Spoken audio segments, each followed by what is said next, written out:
حکومت کے حصول کے لیے، اقتدار کے حصول کے لیے، اپنی خواہشات تک پہنچنے کے لیے ہر ناجائز چیز کو جائز سمجھنے والوں کے لیے پیغام ہے۔ اعوذ باللہ من الشیطان اللعین الرجیم، بسم اللہ الرحمن الرحیم۔ علی ابن ابی طالب علیہ الصلوۃ والسلام کا ارشاد ہے، لا خیر خیر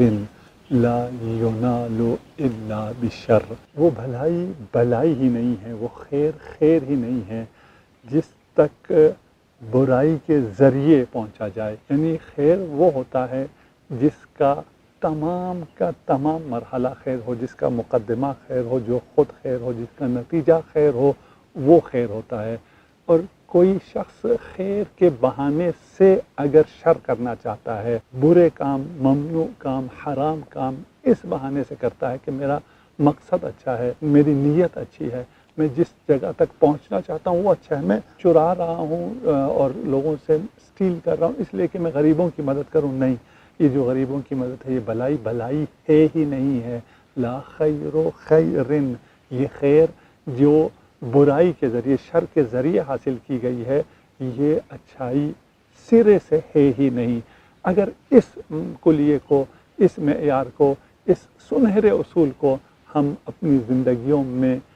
پیادہ کر لیں، اسے اگر ہم سمجھ لیں کہ امیر المؤمنین کیا فرمانا چاہ رہے ہیں اور کس طرح ہم شیعی علی ابن ابی طالب ہو جائیں، علی کے پیرو ہو جائیں، اور ہم پھر اپنی یہ توجیہات چھوڑ دیں کہ میں یہ کام جو میں نے کیا اس میں وجہ یہ ہے، میری نیت اچھی ہے، میں اچھے کام کرنا چاہ رہا ہوں،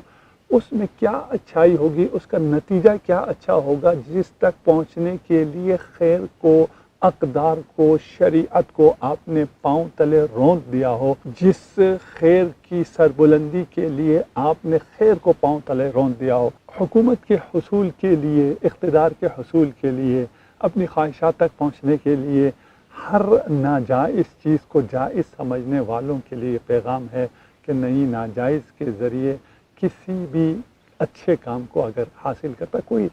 شخص جو مشروعیت نہیں رکھتا ہے، جسے حق نہیں ہے، جس کا اقتدار حق نہیں ہے، اس کے اچھے کام اچھے نہیں ہوتے ہیں۔ اچھا وہ ہوتا ہے جو اول سے آخر تک اچھا ہو، جو شریعت محمدی کے مطابق ہو، جو حلال و حرام کو لحاظ کر کے کیا گیا ہو۔ اگر ایسا نہ ہو تو